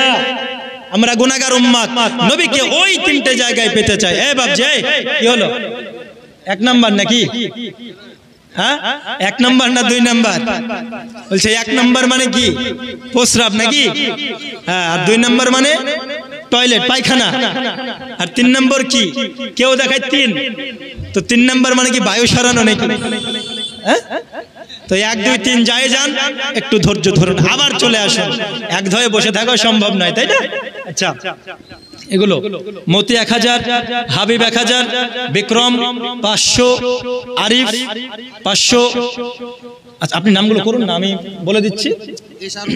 এশারুল 10,000 টাকা, মন্টু 500, রামলাল 500, বাবু গোলাম 500, শাগির 500, আজমাল 1000, সাহেব 1000, আজাদ 1000, গাফফার 1000।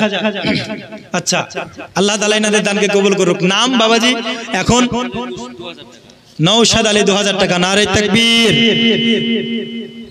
তাকবীরের আওয়াজ নাই কেন বাবা? তাহলে কি জয় শ্রীরাম বলবো? জয় শ্রীরাম বললে আওয়াজ করবেন? জয় শ্রীরাম বলা ঠিক হবে না নারাই তাকবীর বলা ঠিক হবে? হ্যাঁ, জয় শ্রীরামের বেলায় তারা কত সুন্দর আওয়াজ করছে দেখুন, কিন্তু তাকবীরের বেলায় আমরা আওয়াজ নাই। যদি না থাকে আমাদের আওয়াজকে দাবিয়ে দেবে। নারে তাকবীর, নারে রিসালাত। দানকারী বলুন জিন্দাবাদ। দানকারীর ওই পিতা গো মাতা সুখে রেখো কবরে, নূরের তাজ পরাইয়া গো মওলা উঠাইও রোজ হাসরে। নাম পড়াও মুশকিল। এখন লালটু 1000 টাকা দান করেছে, আল্লাহ তাআলার দানকে কবুল করুক। মাজেদ আলী 1000 টাকা দান করেছেন, আল্লাহ তাআলার দানকে কবুল করুক। এমন নাম রাখছে, নাম পড়াও মুশকিল। হ্যাঁ, কেউ কেউ নাম রাখছে, নাম রাখছে ফুটি। এখন নাম হলো ফুটি নাম। যাই হোক বাবাজি, অনেক নাম রেখেছে। হ্যাঁ, ট্যাংরা। আচ্ছা, আপনারা ঘুগরি নাম শুনেছেন? নাম হচ্ছে ঘুগরি। এখন ইসলামিক যে নাম তো ধরেন রাখছে না, মডার্ন নাম রাখবে। আবার আমাদেরকে যখন ফোন করে মাঝে মাঝে, হুজুর একটা নাম বলেন, কত সুন্দর নাম বলে, আব্দুল্লাহ, আবু বকর, ওমর, উসমান। হুজুর এই সব নামের মধ্যে চাচা চাচা ভাব, বুঝলেন? এই নামের মধ্যে চাচা চাচা ভাব পাওয়া যায়। তো কেমন নাম রাখতে হবে যেন একটু মডার্ন হয়, হাদিসও হয়, তা বলছি। আচ্ছা বলুন তো, একসঙ্গে 2 নৌকায় পা দেওয়া যাবে? পা দিলে কি হবে? ওর মিডিলটা যে কোথায় পড়বে আল্লাহ জানে। একসঙ্গে 2 নৌকায় পা দিলে। যাই হোক, এখন এই আলেমদের সংস্পর্শে মানুষ আর থাকছে না। একবার মহাব্বতে দরুদ আল্লাহুম্মা।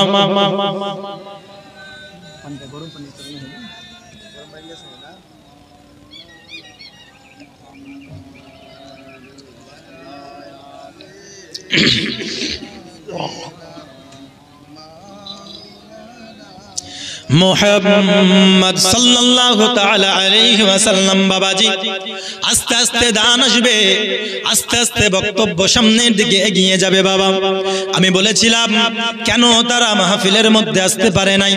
তামুতু ক্বাবলাল মাউত। ওই তোতা পাখি বলেছিল মৃত্যুর পূর্বে একবার তুমি মরে যাও। আমি যেমন মরে গেলাম তুমিও মরে যাও, আর তুমিও যেমন মারা গেলে দেখো কত সুন্দরভাবে আজাদ হয়ে গেলে। ওরে আমার যুবক, মৃত্যুর পূর্বে মৃত্যুবরণ করার নাম হলো এটাই, নিজের নফসের খাহিশাতকে দূর করতে হবে। নিজের নফস সব সময় খারাপ চাই রে বন্ধু। একটি জায়গায় লিখে রাখেন, একটি জায়গায় লিখে রাখুন, আমি একবারে নাম করব, না হলে ওয়াজ তো সামনের দিকে এগোচ্ছে না, তাই না গো? খাতায় লিখুন, 1 মিনিট সময় নিয়ে বলে দেব, হয়ে যাবে। তো যাই হোক বাবা, নিজের নফস আর রূহ, মানুষের মধ্যে 2 রকম জিনিস আছে। কয় রকম? 2 রকম জিনিস আছে বাবা। নফস সব সময় খারাপ চাই, চলো একটু মেলায় ঠেলা খাবো, একটু শরাব পান করব, একটু আমরা গুনাহের কাজ করব, নাচ গান করব, আমরা একটু হিরোইন খাবো, নেশা করব, ইত্যাদি খারাপ কাজ করবে। আপনার অনেক খারাপ কাজ আছে, বিবিকে আপনার কষ্ট দেয়। এ আব্বাজি আমার, এমন খারাপ কাজ সব সময় নিজের ভিতরে যেই নফস আছে বাবা, এই নফস সব সময় খারাপ চাই। কিন্তু বাবাজি এই নফসকে মৃত্যুর পূর্বে মৃত্যু বরণ করাতে হবে। বুঝতে পারছেন? এই নফসকে মেরে ফেলতে হবে, এই নফসকে মারতে হবে। ওই নফস যখন চাইবে চলো মেলায় যাব, তখন আমাদেরকে ভাবতে হবে আমি মেলায় যাব না, তোকে মারবো। যখন চাইবে চলো একটু মদ খাই, রুহ সব সময় ভালো চাই বাবা। এই রুহকে আপনাদের তাজা করতে হবে, রুহকে আপনার আরো জিন্দা করতে হবে। রুহ সব সময় ভালোর দিকে অগ্রসর করে। নফস যখন চাইবে মেলায় যাব, ওই সময় রুহকে যেন জাগ্রত করে আমাদেরকে নফসকে বলতে হবে মেলায় যাব না, চলো কত সুন্দর জালসার আয়োজন হয়েছে, কত সুন্দর জালসায় আমরা উপস্থিত হব। জোরে কন্যা সুবহানাল্লাহ। আব্বাজি আবার যারা এইখানে জালসা শুনতে এসেছেন, তারা নিজের নফসকে মেরে ফেলেছে। ঠিক নিজের নফসকে মেরে ফেলেছে। আর এই নফসকে মেরে ফেলার নাম হলো মৃত্যুর পূর্বে মৃত্যুবরণ করা। জোরে কোন সুবহানাল্লাহ। যারা নফসকে মৃত্যুর পূর্বে মৃত্যুবরণ করিয়েছে, তারা সব সময় আল্লাহর পথের দিকে অগ্রসর হবে, মসজিদের দিকে অগ্রসর হবে, জালসার দিকে অগ্রসর হবে, দান খায়রাতের দিকে অগ্রসর হবে। আর যারা নিজের নফসকে মারতে পারে না, তারা মেলায় গিয়ে ঠেলা খাবে, তারা আপনার হারাম কাজ করবে, সুদ খাবে, ঘুষ খাবে, হারাম কাজের দিকে লিপ্ত হবে। সোনামানি গামা আমরা যারা এখানে উপস্থিত রয়েছি, আলহামদুলিল্লাহ সবাই নফসকে মৃত্যুবরণ করিয়েছি। আল্লাহ পাক আল্লাহ তাআলা নফসকে মেরে সব সময় আল্লাহর কাজের দিকে যেন অগ্রসর হতে পারি, সেই তৌফিক আল্লাহ দান করুক। জবান খুলে বলুন আমিন। এই হচ্ছে মৃত্যুর পূর্বে মৃত্যুবরণ করা। কথাকে বুঝতে পারলেন বাবা? মৃত্যুর পূর্বে যদি মৃত্যুবরণ করেন, আব্বাজি আমার, কাল হাসরের ময়দানে, মাহশরের প্রান্তরে নবী যেই তিনটি জায়গায় উপস্থিত থাকবেন, ওই তিনটি জায়গায় আমরা নবীর শাফাআত পাবো, নবীকে আমরা খুঁজে পাবো। সাহাবায়ে কেরামরা জানতে চেয়েছেন, গো নবী, কাল হাসরের ময়দানে আপনি নবীকে কোথায় পাবো? নবী আমার বলেছিলেন তিনটি জায়গায়। মনে আছে তো নাকি? মনে আছে নাকি? এক কান দিয়ে শুনছেন আর এক কান দিয়ে বার করছেন? অনেক এমন হয় না যে যা বলছিস বল, কান করেছি ঢোল। অনেক জায়গায় এইরকম আছে, কোন রকম জালসা শুনতে আসে, ঢুলে ঘুমায়, বক্তা কি বললো শুনলো, কিন্তু মনের আরেকে বাড়ি চলে যায়। আচ্ছা, শোনার নাম ইমান নাকি মানার নাম ইমান? কথা বলুন না, কথা বলতে কি হচ্ছে আপনাদের? আজকে তো ভালো লাগলো না, আমি কিন্তু অন্য জায়গায় গিয়ে আপনাদের রিপোর্ট করব যে গোরাইপুর জালসায় গিয়েছিলাম, এক বাবা আমার কথার সাড়া দেয় না। হ্যাঁ বাবাজি, কত জায়গায় জালসায় যাই, কত জায়গায় প্রোগ্রামে যাই। যেমন 1 তারিখে দিনাজপুরে গেলাম, আলহামদুলিল্লাহ শ্রোতাদের দিক থেকে যেমন মানে বার্তা রিপ্লাই আসছে, শুনে প্রাণটা ভরে যাচ্ছে, মনে হচ্ছে 2 ঘন্টার জায়গায় 1 ঘন্টা ওয়াজ করে নেব। কিন্তু সময় তো একটা নির্ধারণ করা আছে, সম্ভব হয় না। কিন্তু আপনাদের মধ্যে থেকে কোনো রেসপন্স নেই, একটু মহব্বতে। আচ্ছা, আল্লাহ আল্লাহর জিকির আমরা চাই কি চাই না? আলা বিযিকরিল্লাহি তাতমাইন্নুল কুলুব। আপনাদের মন মনে হয় এখনো শান্তি পায় নাই, তবে আল্লাহর মন, আমাদের মন শান্তি পাবে একটি জিনিসে, আলা বিযিকরিল্লাহি তাতমাইন্নুল কুলুব। পৃথিবীর বুকে তুমি যেইখানে যাও না কেন, তোমার মন শান্তি পাবে না, কিন্তু শান্তি পাবে শুধু একমাত্র আল্লাহর জিকিরে। জোরে বলুন সুবহানাল্লাহ।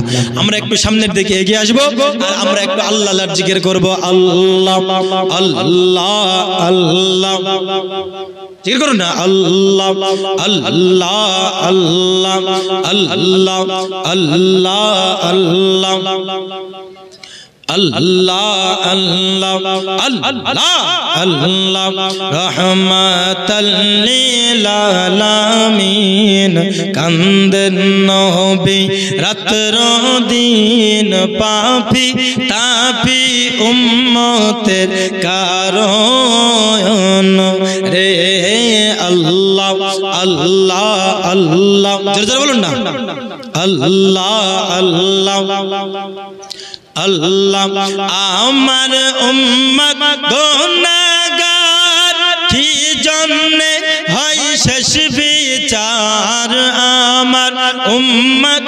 গুনাহগার কি জন্যে হয় শেষ বিচার মাফ করাই নিবেন নবী উম্মতের নবী রহমাতাল লিল আলামিন কান্দেন নবী রাত্র দিন পাপি তাপি উম্মতের কারণ রে আল্লাহ আল্লাহ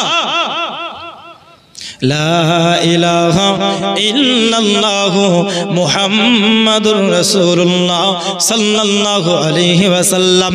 আব্বাজি আমার নবী বলতেছেন, ওগো আমার সাহাবী, আমি তিনটে জায়গার মধ্য থেকে আমার উম্মত কাল হাসরের মাঠে যখন তারা তারা করে বেড়াবে, পিপাসার জন্য জিহ্বা শুকিয়ে কাঠ হয়ে যাবে, আর আমার উম্মতেরা কষ্ট পাবে। সর্বপ্রথম আদম নবীর কাছে যাবে, যাওয়ার পরে বলবে, নবীজি আপনি তো আমাদের আদি পিতা ছিলেন গো আদম, আমরা এত কষ্টের মধ্য থেকে আপনার কাছে এসেছি গো আদম নবী, আপনি আমাদেরকে এত কষ্ট থেকে পরিত্রাণ দিন। কিন্তু আদম নবী বলবে, ওগো আল্লাহর বান্দা, আমি আদম, আল্লাহ যদি আমায় জিজ্ঞাসা করি, এই আদম তোমায় তো আমি গন্ধম গাছের ফল খেতে নিষেধ করেছিলাম, ওগো আদম তুমি কেন খেয়েছো? আমি আদম পেরেশান রয়েছি। আল্লাহ যদি আমায় জিজ্ঞাসা করে, কি উত্তর আমি দেব? অর্থাৎ আমি আদম নবী, আমি তোমাদেরকে পরিত্রাণ দিতে পারবো না, চলে যাও তোমরা অন্য নবীর কাছে চলে যাও। ওগো আমার দরদি, আপনি আমি সবাই তখন শীষ নবীর কাছে চলে যাব, যাওয়ার পরে একই কথা বলবো, ওগো নবীজি আপনি আমাদের এই কষ্ট থেকে পরিত্রাণ দিন। কিন্তু কেউ আপনার ওই নবীও অজুহাত দেখাবেন, ওই নবীও বলবে অন্য নবীর কাছে চলে যাও। এমন করতে করতে বাবা সব নবীর কাছে চলে যাবে, অবশেষে হযরতে ঈসা রুহুল্লাহ সাল্লাল্লাহু আলাইহি ওয়াসাল্লামের কাছে এসে আমরা পৌঁছাবো। জোরে কন্যা সুবহানাল্লাহ। কোন নবীর কাছে? ঈসা নবীর কাছে। ঈসা নবীর কাছে আসার পরে, ঈসা নবীর কাছে আসার পরে ঈসা নবীকে যখন একই কথা বলবে, ওগো ঈসা নবী আপনি আমাদের এই কষ্ট থেকে পরিত্রাণ দিন।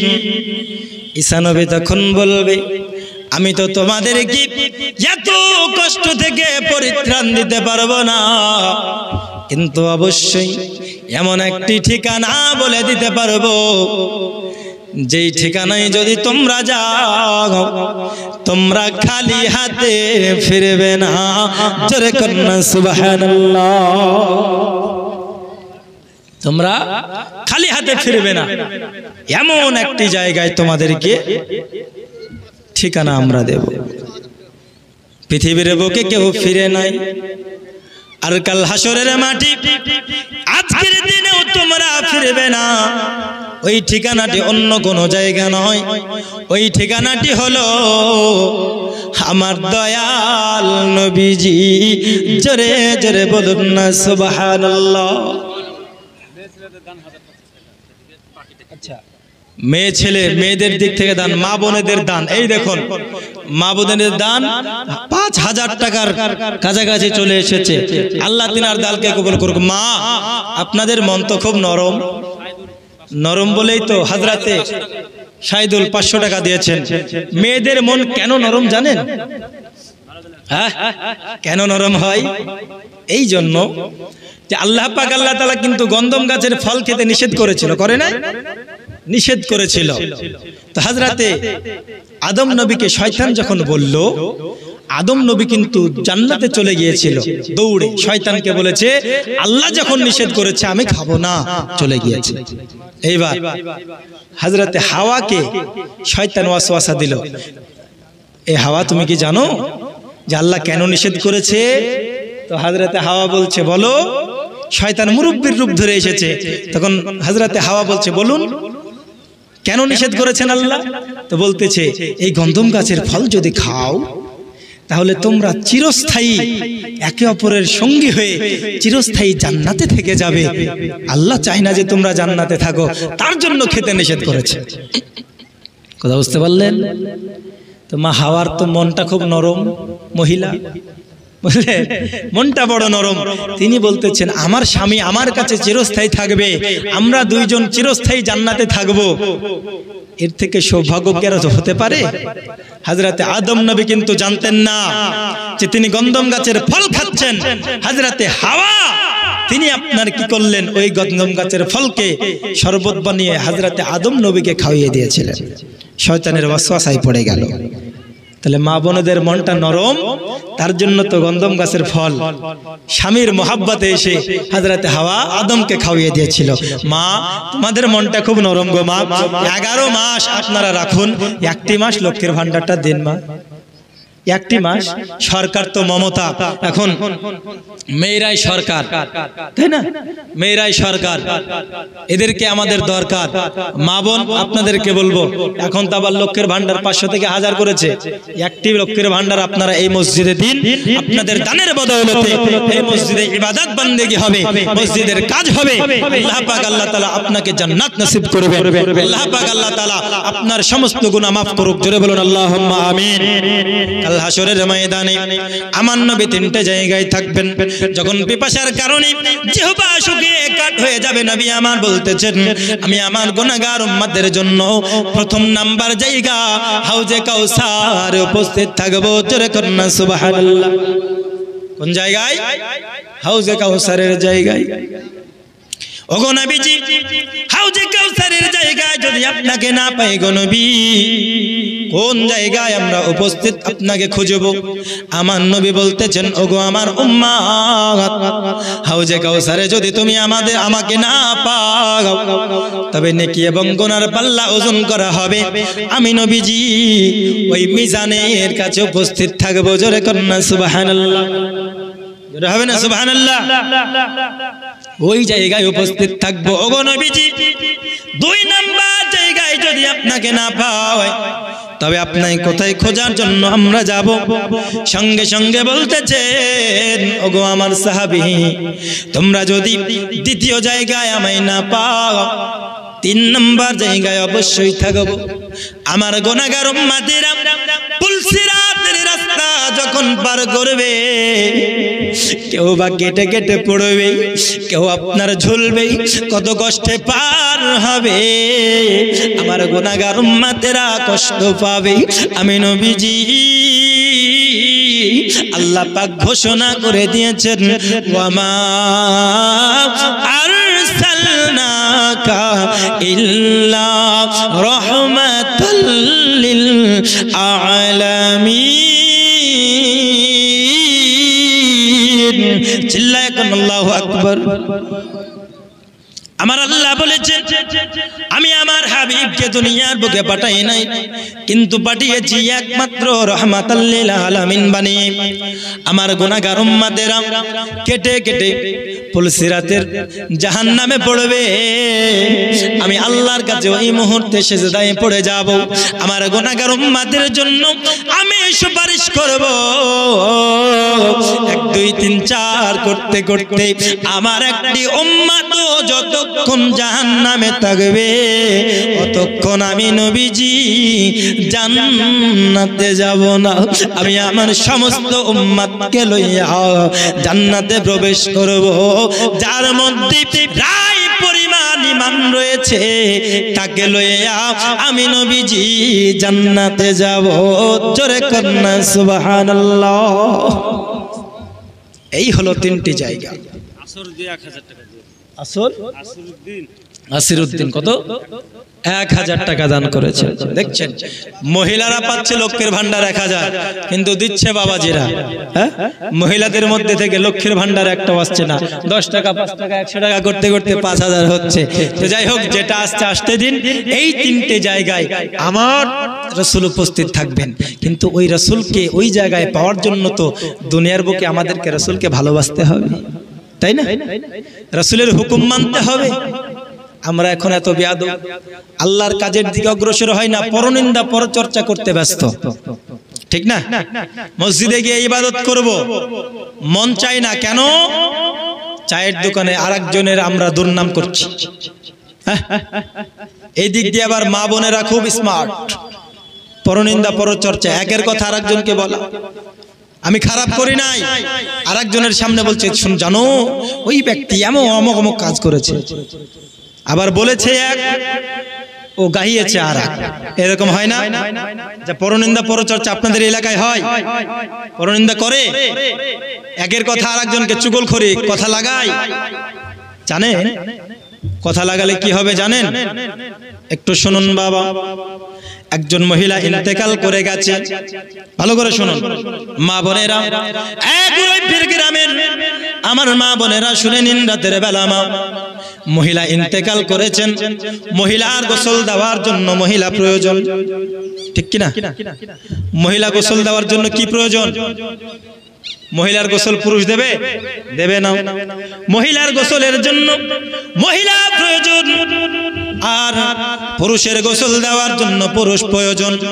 আব্বাজি আমার সোনা মানিক, মা খালা শুনে নিন। রাতের বেলা আপনারা তো বেশি বেশি পরনিন্দা পরচর্চা করেন। এক জায়গায় যদি 3-4টে মহিলা থাকে, ওই জায়গায় কেউ চুপ করে থাকে না, একে অপরের পরনিন্দা করতে ব্যস্ত থাকে।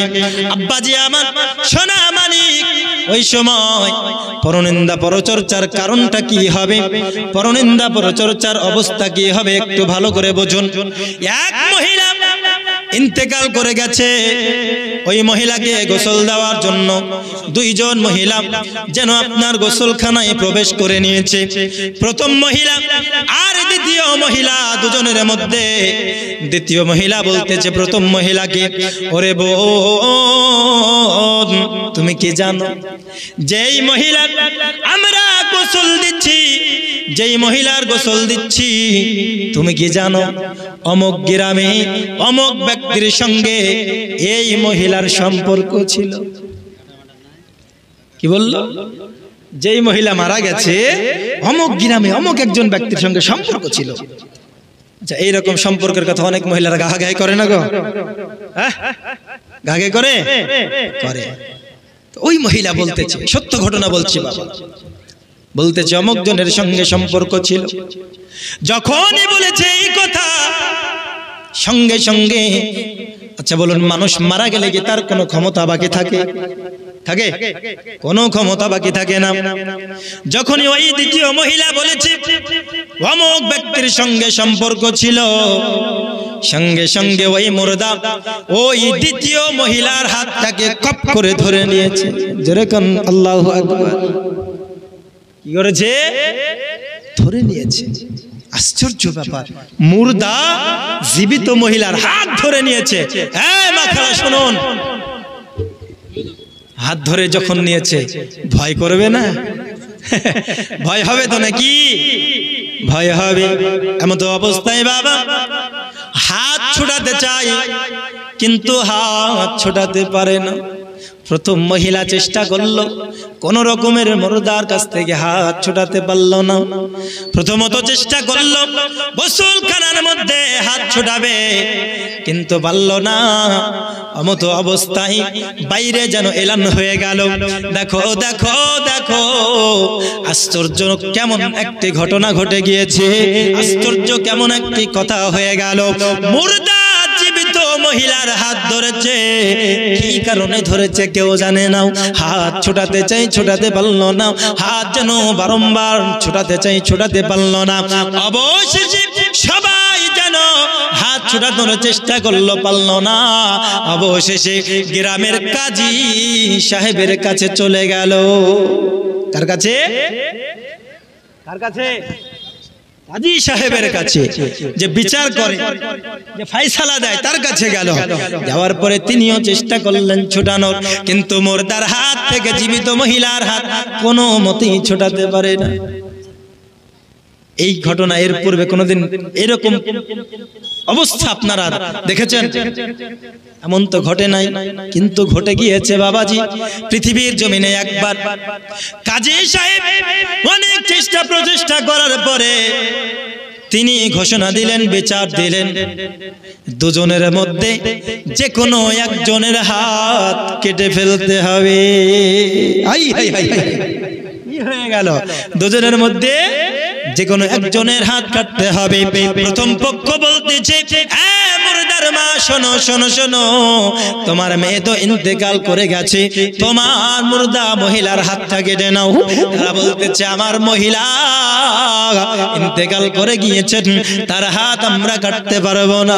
কিন্তু জীবিত মহিলার গার্জেনকে যখন বলতেছে, গো আমার দ্বিতীয় পক্ষের মহিলা, তোমরা তোমার মহিলার হাত কেটে নাও, তখন বলতেছে, আমার কন্যার আমি পৃথিবীর জমিনে কোনো খুঁত করতে চাই না, কোনো খুঁত করতে চাই না। হাত যদি কেটে ফেলে খুঁত হবে না গো, খুঁত হয়ে যাবে। আর বর্তমান সময় যদি একটু মানে কি চুলের কোনো সমস্যা হয়, বা যদি একটু মানে হালকা টেরা হয়, বা যদি একটু কথা বলতে গেলে বাধে, ওটাকেই খুঁত মনে করে ছেলের বিয়ে আর ওই মেয়ের সঙ্গে দেয় না, হয় না এরকম? ওই মেয়ের সঙ্গে দেয় না। তাহলে এইরকম খুঁত অবস্থায় হাত কেটে যাওয়া একটা বড় ধরনের খুঁত। আমার কন্যার তো হাত কাটবো না। একে অপরে দুজন মিলে ও বলছে, তোমার মহিলার হাত কাটো, এবং মুর্দার গার্জেন বলছে, তোমার মহিলার হাত কাটো। একে অপরে বলা বলি করতে করতে, তর্ক বিতর্ক করতে করতে বিরাট একটি হাইলাইট হয়ে গেল। তবে কি হবে এর ফয়সালা, কি হবে এর বিচার, আমরা জানতে চাই কি চাই না? জানবেন? জানতে চান? কথা বলে না, তাহলে আর বলছি না, এটা বাদ থেকে যাক, অন্যদিকে যায় নাকি? জানতে চান তো মুখে কেন বলছেন না বাবা? বলতে কি টাকা লাগছে নাকি? বলতে তো টাকা লাগছে না। একবার মহাব্বতে দরুদ আল্লাহুম্মা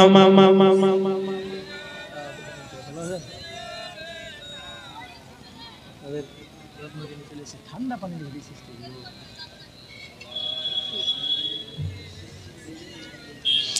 মৌলানা সাল্লাল্লাহু আলা মুহাম্মাদিন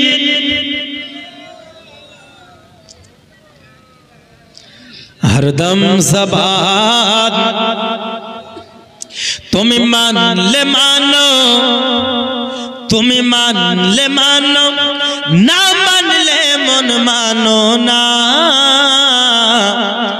আশিকের আসল জান্নাত সোনার মদিনা। হাতের ইশারা মানে কি বলেছে বাবা? হাতের ইশারা মানে জয় শ্রীরাম বলেছে। যারা বলুন না সুবহানাল্লাহ। তুমি মানলে মানো, না মানলে মন মানো না। আশিকের আসল জান্নাত সোনার মদিনা। আশিকের আসল জান্নাত সোনার মদিনা। জোরে বলুন। আশিকের হৃদয়ে যত ইশকের জ্বালা দূর করিতে পারে ওই মদিনাওয়ালা, ওই মদিনাওয়ালা। আশিক হৃদয়ে যত ইশকের জ্বালা দূর করিতে পারে ওই মদিনাওয়ালা, ওই মদিনাওয়ালা। তাই মদিনা মদিনা করে, মদিনা মদিনা করে, মদিনা মদিনা করে হয়ে যায় ফানা। আশিকের আসল জান্নাত সোনার মদিনা, আশিকের আসল জান্নাত সোনার মদিনা। তুমি মানলে মানো, না মানলে মন মানো না। আশিকের আসল জান্নাত সোনার মদিনা। একটি জবানও বন্ধ রাখবেন না, চিৎকার মেরে কন্যা সুবহানাল্লাহ। এই আমার যুবক, দুজন ফ্যামিলির মধ্যে বড় ধরনের ঝামেলা আর আকৃতি হয়ে গেল, ঝামেলা সৃষ্টি হয়ে গেল বাবা। তবে কি হবে এর ফয়সালা, এর ব্যবস্থা কি হবে? আব্বাজি আমার, এর ফয়সালা যদি শুনতে হয়, আপনাদের মধ্য থেকে এমন একজন মায়ের লাল আমি দেখতে চাই। 1 কুইন্টাল রড এই মসজিদে দান করবে, যার ওসিলায় পৃথিবীর জমিনে এই গোরাইপুর গ্রামে ইতিহাস হয়ে থাকবে, সাক্ষী হয়ে থাকবে। ওই মসজিদে রড দান করার কারণে ওই মাওলানা যেই সাক্ষীর কথা বলেছিল, যেই ব্যবস্থার কথা বলেছিল, ওই কথা শুনে মানুষ বুঝেছে, আমল করেছে। আমার আল্লাহ পাক আল্লাহ তাআলা এর বদলা কাল হাসরের মাঠে দিবেন। জোরে কন্না আল্লাহুম্মা আমিন। নারে তাকবীর, জোরে কন্না নারে তাকবীর, নারে রিসালাত। মাসলাকে আলা হযরত উলামায়ে আহলে সুন্নাত হযরত মাওলানা মোহাম্মদ হাসানুজ্জামান আমিনী সাহেব। নারে তাকবীর। এই দেখো আব্বানি 2 বস্তা সিমেন্ট, হ্যাঁ আব্বানি 2 বস্তা সিমেন্ট। আব্বানি নাম্বানি আব্বানি, আচ্ছা যাই হোক, আমি ভেবেছি আম্বানি। হ্যাঁ যাই হোক, আব্বানি সাহেব 2 বস্তা সিমেন্ট দান করেছেন। আল্লাহ তাআলা দানকে কবুল করুক, বলুন আল্লাহুম্মা আমিন। যাই হোক, ফয়সালাটা বলেই ভাইজানকে দিয়ে দেব, ওনার মূল্যবান বক্তব্য শ্রবণ করবেন। তবে আমি আহ্বান করব, রাস্তায় যিনারা এসেছেন, আমি তো কি ইনার ওয়াজ যখন শুনবেন মনোমুগ্ধ হয়ে যাবেন। এখানে ওখানে সময় নষ্ট না করে অতি শীঘ্রই এই প্যান্ডেলের সামনে চলে আসুন। ফয়সালাটি বলে দিয়ে শেষ করে দেব। তবে 1 কুইন্টাল রডের আবেদন রেখেছিলাম, হবে না এমন? একজন না হোক 2 জন মিলে, রড না হবে 1 সেফটি বালি। কেউ কেমন আছে মা বোনেদের মধ্যে? যাই হোক, যদি হয় এসে নামটা লিখিয়ে যাবেন। আর শেষ আমি একটি করতে চাই, কমিটির লোক কে আছে? আমি আখিরে একটা দোয়া করে যাব, আখিরে একটি দোয়া করব। দোয়া করার পূর্বে আমি চাই কমিটির 2 জন এখানে সামনে আসুন এবং একটি চাদর নেন, এবং এই ফয়সালাটি শুনিয়ে দিয়েই আমি ইতি করে দেব ইনশাআল্লাহ। সঙ্গে সঙ্গে যখন বিরাট একটি ঝামেলার সৃষ্টি হলো, তখন মদিনার সরজমিনে হযরতে ইমাম মালিক, যিনি 4 মাযহাবের মধ্যে 1 মাযহাব, ইমাম মালিক রাহমাতুল্লাহ আলাইহি 1 মাযহাবের ইমাম, তিনার কাছে খবর চলে গেল। যাওয়ার পরে বলতে যে হুজুর, হুজুর এমন অবস্থা, বলুন হুজুর কি রকম ফয়সালা হবে জানতে চাই। এমন তো অবস্থায় হযরত ইমাম মালিক রাহমাতুল্লাহি আলাইহি তিনি যে মহিলার হাত ধরেছিল, ওই মহিলাকে জানতে চাই, ওগো আমার কন্যা, তুমি আমার মেয়ের মতো, তুমি বলো এই মুর্দা মহিলার সম্বন্ধে কি তুমি কিছু বলেছো? কথা বুঝলেন? আওয়াজ আসছে। এই মুর্দা মহিলার সম্বন্ধে কি তুমি কিছু বলেছো? তখনই কিন্তু লজ্জা পাচ্ছে, বুঝলেন? অন্যের সামনে কিন্তু পরনিন্দা পরচর্চা খুব সহজ, কিন্তু যার ব্যাপারে বলবেন তার সামনে যদি স্বীকার হয়ে যায়, লজ্জার বিষয় না? লজ্জার একটি বিষয়, বলতে চাইছে না। কিন্তু ওই গোসলখানায় কয়জন মহিলা ছিল? জোরে বলুন, কয়জন? 2 জন মহিলা ছিল। প্রথম মহিলাকে জিজ্ঞেস করছে, বলো মা কিছু কি বলেছিল? তখন বলছে, হুজুর আমাকে বলছিল যে বোন তুমি কি জানো অমক গ্রামের একজন ব্যক্তির সঙ্গে যেই মহিলা মারা গেছে এর একটি খারাপ সম্পর্ক ছিল। যখনই এই কথা বলেছে সঙ্গে সঙ্গে হাত ধরেছে। সঙ্গে সঙ্গে হাত ধরেছে। তখন ইমাম মালিক রহমাতুল্লাহ আলাইহি তিনি বলছেন দ্বিতীয় মহিলাকে, এ মা, তুমি যে বলেছো এই মহিলার ব্যাপারে, তুমি কি নিজের চোখে দেখেছো? বলছে না। তুমি কি দুইজন যাদের সাক্ষী ইসলামে কবুল হয় ওই দুইজন কোন ব্যক্তির মুখ থেকে কি তুমি শুনেছো? বলছে না। তুমি দুইজন ব্যক্তির মুখ থেকে শুনো নাই, তুমি নিজের চোখেও দেখো নাই, তবে তুমি বলেছো এটা গীবত। কি এটা?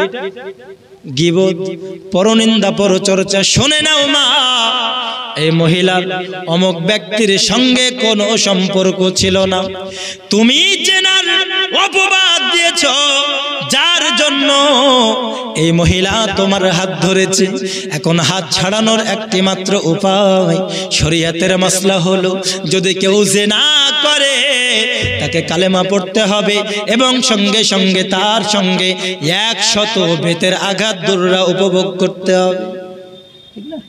মুফতি সাহেব আছে, 100 আঘাত খেতে হবে, দুররা যাকে বলে। আর যেই জেনার অপবাদ লাগাবে তাকে 80 দুররা বেতের আঘাত খেতে হবে।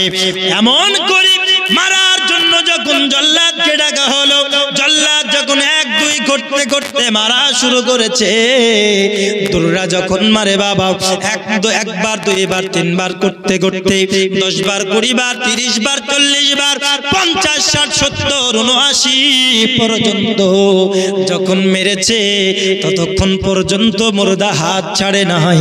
যখন বাবা 80 বারের সময় মেরেছে, কসম খোদার করে বলি, সঙ্গে সঙ্গে মুর্দা হাত ছেড়ে দিয়েছেন। জোরে বলুন না সুবহানাল্লাহ। ও মা খালা, এমন করে যদি দেখা যায় দুররার আঘাত খাবে না, বেতের আঘাত খাবে না, এমন মহিলা খুব কম হবে, তাই না? কারণ পরনিন্দা, পরচর্চা করার মানুষের সংখ্যা অনেক। যদি সঠিক বিচার করতে যায়, আমার মনে হয় কেউ বাদ যাবে না 80 দুররা খেতে। মা, পরনিন্দা, পরচর্চা থেকে বাদ থাকুন। আল গীবাদু আশাদ্দু মিনাজ জিনা, গীবাদ হচ্ছে জিনার থেকে নিকৃষ্ট। আমার আব্বাজি, আমার মা খালা, এই জিনা থেকে, আপনি এই গুনাহ থেকে আপনারা বিরত থাকুন। আল্লাহ পাক, আল্লাহ তাআলা আমাদের সকলকে ইহনো কাজ থেকে বিরত রাখুক এবং আল্লাহর পথের দিকে অগ্রসর করুক। আমি আয়াতে কারিমা তেলাওয়াত করেছিলাম, ওয়া মা খালাকতুল জিন্না ওয়াল ইনসা ইল্লা লিয়াবুদুন। আল্লাহ পাক বলছেন, আমি আমার জিন এবং ইনসানকে সৃষ্টি করে নাই, কিন্তু করেছি একমাত্র আমার ইবাদতের জন্য। আল্লাহ পাক, আল্লাহ তাআলা আমাদের সকলের মাধ্যমে ইবাদত করিয়ে নেন এবং সকলকে সঠিকভাবে আমল ইবাদত করার তৌফিক দান করুক। সকলে বলেন আল্লাহুম্মা আমিন। জোরে বলুন আল্লাহুম্মা আমিন। বক্তব্য সামনে এগোচ্ছে না, আমি লাস্ট দোয়া করে দেব, কিন্তু দোয়ার পূর্বে সকলকে বলবো, আমার সঙ্গে বলুন বিসমিল্লাহির রহমানির রহিম, সূরা ইখলাস, কুল হুয়াল্লাহু আহাদ। সকলে পড়ুন, না মা বোনেরা আপনারাও পড়ুন। বিসমিল্লাহির রহমানির রহিম, কুল হুয়াল্লাহু আহাদ, আল্লাহুস সামাদ, লাম ইয়ালিদ ওয়া লাম ইউলাদ ওয়া লাম ইয়াকুল লাহু কুফুয়ান আহাদ। বিসমিল্লাহির রহমানির রহিম, কুল হুয়াল্লাহু আহাদ, আল্লাহুস সামাদ, লাম ইয়ালিদ ওয়া লাম ইউলাদ ওয়া লাম ইয়াকুল লাহু কুফুয়ান আহাদ। বিসমিল্লাহির রহমানির রহিম, কুল হুয়াল্লাহু আহাদ, আল্লাহুস সামাদ, লাম ইয়ালিদ ওয়া লাম ইউলাদ ওয়া লাম ইয়াকুল লাহু কুফুয়ান আহাদ। কয়বার পাঠ করলাম? জোরে বলুন, কয়বার? 3 বার। বুখারী শরীফের হাদিস, কেউ যদি একবার সূরা ইখলাস পাঠ করে 10 পারা কোরআন শরীফ পড়ার সওয়াব পাওয়া যায়। জোরে বলুন সুবহানাল্লাহ। 2 বার পাঠ করলে 20 পারা, 3 বার পাঠ করলে 30 পারা কোরআন শরীফ খতম, 1 পারা 1 খতম 30 পারা পড়ার সওয়াব পাওয়া যায়। আমরা সকলেই একখানা কোরআন মাজিদ খতম করার সওয়াবের অধিকারী হলাম। কোরআন শরীফ পাঠ করলাম, খতম দিলাম। আচ্ছা বলুন, এবার খতম বক্সাতে হবে না? হ্যাঁ, খতম তো বক্সাতে হবে, খালে মুখে তো আর মাছি বসে না, তাই না? তো খতম বক্সানোর জন্য আপনাদের মসজিদের ইমাম সাহেবকে টাকা দেন না? বকশিশ দেওয়া হয় কি হয় না? তো যাই হোক, আমি দোয়া করব, খতম বক্সিয়ে দেব। যিনারা পড়েছেন তিনাদের কাছে 2 জন যান না, একটি চাদর নিয়ে যান। 1 টাকা থেকে শুরু করে 5 টাকা, 10 টাকা, 50 টাকা, 100 টাকা, যে যা পারবেন, কেউ বাদ যাবেন না। 1 টাকা পর্যন্ত হলেও শরীক হয়ে যাবেন। আমি দোয়াতে খতম বকশিয়ে দেব। পিতার নামে, মাতার নামে, আত্মীয় স্বজনের নামে, সবার নামে দোয়া করে যাব ইনশাআল্লাহ। তবে সবাই এই দোয়াতে শরীক হবেন যিনাদের পিতা মাতা আত্মীয় স্বজন ইন্তেকাল করে গেছেন। আচ্ছা, আপনাদের কমিটির লোক নাই নাকি? গিয়েছেন? আচ্ছা, আপনারা আসবেন, সময় একটু ঘুরে আমার হাতে আসবেন, আমি দেখব খতম বক্সানোর জন্য মসজিদে। এটা আমার জন্য চাইছি না, খতম বক্সানোর জন্য তো মৌলানাকেই টাকা দিতে হয়, মৌলানাকেই টাকা দিতে হয়, কিন্তু আমি চাইছি মসজিদের জন্য। দেখি কতটা আসছে, একটু তাড়াতাড়ি করে করবেন। ছেলেদের মধ্যে কি আছে? ছেলেদের মধ্যে কি আছে? আচ্ছা, যাই হোক, কেউ না গেলেও